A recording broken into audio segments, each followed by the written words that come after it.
Le JDM, journal des médias avec Eva Rock. Au sommaire, le groupe Indochine et le réalisateur de leur clip Xavier Dolan qui répondent à Françoise Laborde, le magazine de François-Olivier Gisbert Le Monde d'après sur la sellette et Faustine Bollard qui annonce encore plus de pâtisserie sur M6. Et on commence donc avec la réaction de Xavier Dolan, le réalisateur du dernier clip d'Indochine au propos de Françoise Laborde qui était invitée dans cette émission jeudi dernier. Et oui, Collège Boy, vous savez, le dernier clip du groupe Indochine n'en finit pas de faire parler.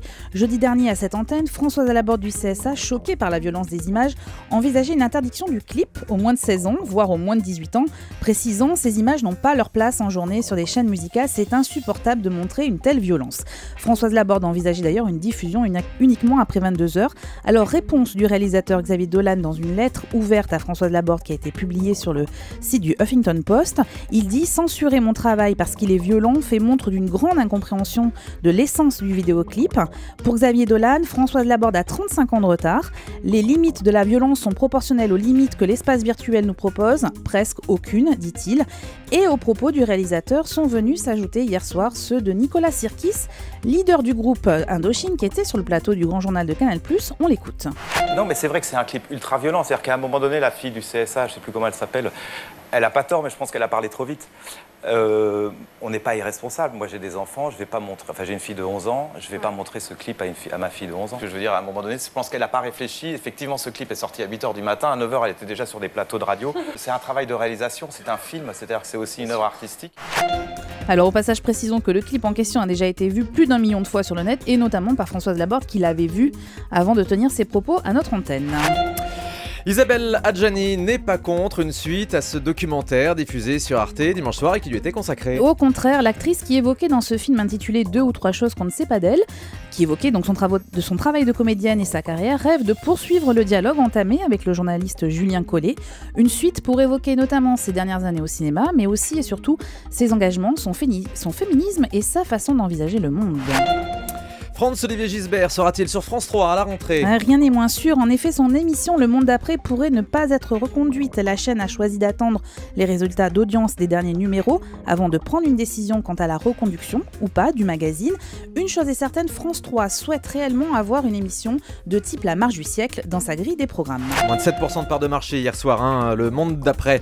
On connaît enfin le jury de la nouvelle émission de M6, un air de star. Et oui, seront 3 à juger des performances des candidats de l'émission présentée par Karine Le Marchand. On retrouvera Liane Folly, Victoria Abril et un acteur espagnol, Angel Lasser, également professeur d'art dramatique et surtout ancien candidat à cette même émission dans la version espagnole. Je vous rappelle que l'émission débute mardi prochain. Allez, encore une semaine de patience. L'avenir de Faustine Bollard à la rentrée sur M6. L'animatrice était l'invitée du Buzz Orange Média Le Figaro hier. Elle a annoncé qu'elle assurerait la présentation de 100% Mag à la prochaine rentrée et surtout la 2e saison du Meilleur pâtissier dont le tournage débute la semaine prochaine. Faustine Bollard a d'ailleurs précisé que l'émission aurait droit à 6 ou 8 primes contre 4 l'an dernier. Elle est également revenue sur les conditions de tournage alors qu'elle est enceinte de 7 mois. C'est un défi et en même temps c'est un luxe, c'est-à-dire que moi j'ai tout de suite fait part à la chaîne de mon envie de présenter cette émission enceinte, très enceinte en l'occurrence, et M6 la question non plus ne s'est pas posée pour eux, ils ont tout de suite adapté les tournages pour que ça soit bien confortable, ils avaient un petit peu peur aussi parce que c'est un pari de présenter une émission à ce point-là enceinte parce qu'il peut se passer n'importe quoi, c'est un pari qu'on a décidé de prendre ensemble. Il y a un risque, disons qu'en ce moment j'essaie de faire très attention à moi et eux ils font très attention à moi pour que tout se passe bien. Voilà, le grand pâtissier, le meilleur pâtissier sera donc tourné par Faustine Bollard, actuellement enceinte, alors qu'elle aura accouché quand l'émission sera diffusée. C'est assez étonnant. Donald Sutherland, Eva, sera présent au festival de télévision à Monte-Carlo. Oui, l'acteur canadien que l'on verra bientôt sur TF1 dans la série Crossing Line et père de Kiefer Sutherland sera présent au prochain festival de télévision de Monte-Carlo qui se déroule du 9 au 13 juin.